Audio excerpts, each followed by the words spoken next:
Ambassador Gardner, thank you very much for joining us. Thank you. Some of the rhetoric from the Trump administration has been dialed down on a number of key issues. Do you read that as a moderating view on policy? I hope so. I mean, yesterday Mike Pence, Vice President, visited Brussels and he delivered a message about the EU, which is very different from the message we've been hearing so far in the first month of this administration. So I welcome the message. He said to both European Commission President Juncker and to European Council President Tusk, we support the EU, we want to engage with the EU on economic issues and also on intelligence sharing and security issues. So I welcome those messages, but at the same time I think I'm scratching my head, and many European leaders are scratching their heads and wondering to themselves, who speaks for the administration? The President gave an interview early on in his term in which he said a few remarkable things about the European Union. First, that it is a vehicle for German power, that it was set up to beat the United States in trade, and that he was indifferent, at best, about whether the European Union falls apart or stays together, which is a complete departure from U.S. policy for the last 60 years. So I think words are good, but deeds are better, and I think European leaders will wait to see whether the deeds translate the words into action. One area where there doesn't seem to have been any moderating of language is around protectionism. Are we on the verge of a complete reshaping of global trading architecture with the US going down the protectionist route? It's too early to tell, but you know, the speech that he gave at the inaugural was something that I think we've never seen.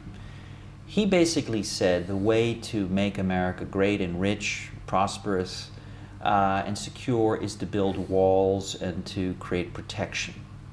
Now, this is the United States has grown rich from being a member of the world trading system. And to suddenly say that we're going to become wealthy by shutting ourselves off from the world is a complete departure. It appeals to his base, but should make people very worried. Now, whether or not he follows through in, for example, imposing a 45% tariff on imported Chinese goods, or whether he will do the same for imported Mexican goods, we'll wait and see. He may try to redefine what he meant and do it in different ways. He may carry through on his promise to label China a currency manipulator, even though, frankly, they've certainly been intervening in the currency markets, but not in the way he probably thinks they are, because, in fact, they're trying to prop up the value of the currency rather than try to make it decline. He may try to do that, but I suspect that the sophisticated business leaders in his cabinet will urge him not to either start a trade war or start significant frictions, because it will be bad for U.S. business, and it will be bad for U.S. consumers, and it will be bad for many of the people who voted for him, who will see their standard of living go down as they pay more for many of the goods that they've been buying in U.S. stores. You use the term trade war. Is there a realistic prospect that those policies would lead to a trade war? Well, if he does carry through on some of those policies, there is always a risk of a trade war. I mean, if he slaps a 45% import tariff, I don't think the Chinese would do nothing. They would do something, and they have in the past. And it's not just the Chinese, by the way, I think it's the rest of the world. Just think of what the EU has already promised it will do if the border adjustment tax is implemented. They've said that they will file a case at the WTO. Now, that's maybe not, it's not a trade war, that's litigation, but those instances of litigation may multiply.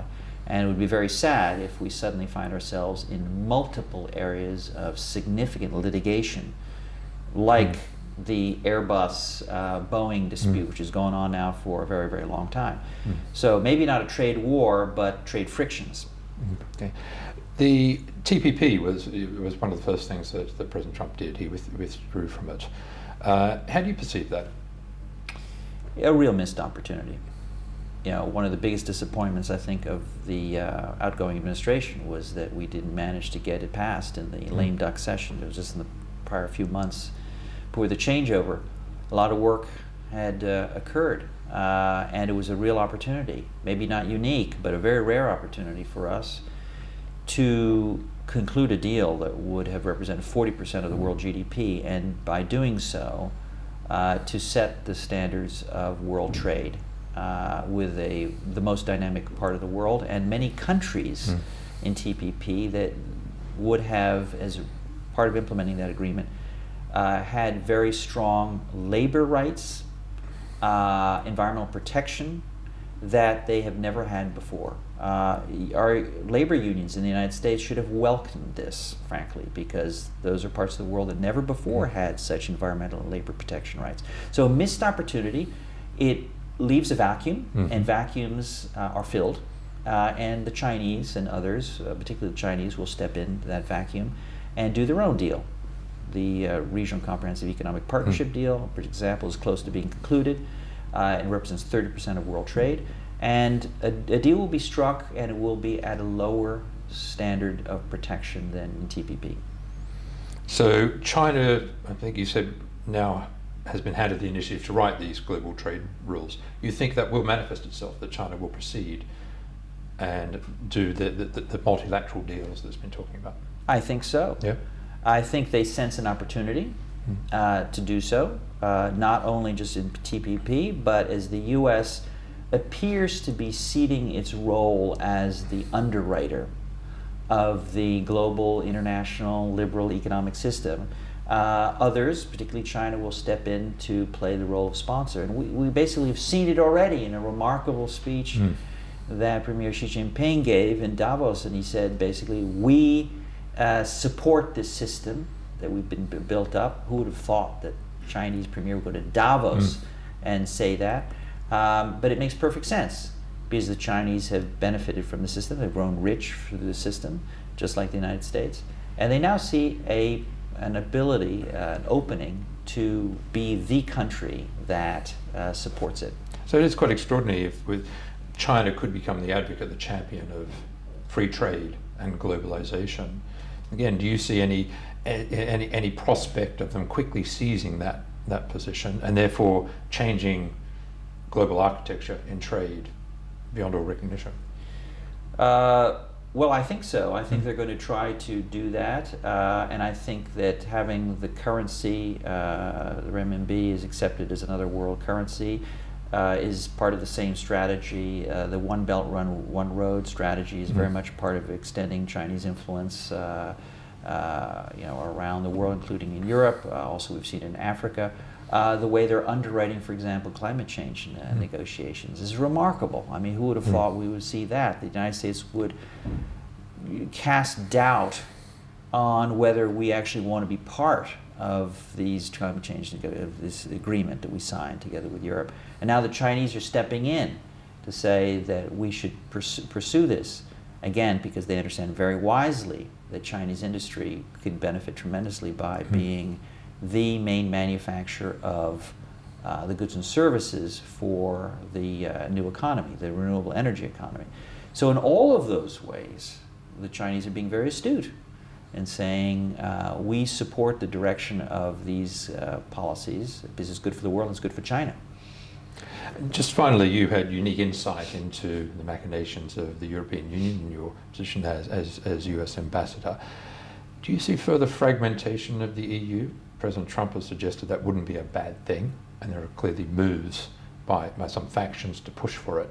How do you see the EU shaping up over the next few years?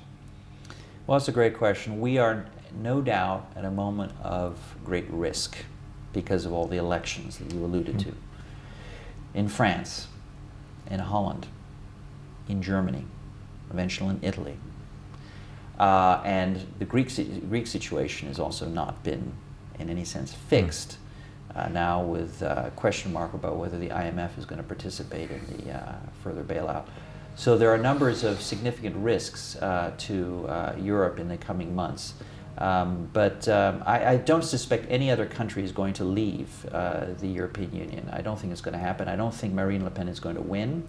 I think because of the runoff system, I think it's unlikely that she will win, even though Fillon's recent troubles have certainly raised the risks of a bad outcome. So I think we're going to see another year of risk, but I believe the base case is that the EU will stick together. And just one little point here, if you look at the recent polls done in the EU, even in the Eurosceptic countries, you are seeing the support for the European Union go up. And I think it's partly because of Brexit, it's partly because of the Trump victory in the United States. People are seeing the costs of populism and are rediscovering what the EU is for and why it's good for them. So I suspect the EU will hold together. Ambassador Gardner, thank you very much. Thank you.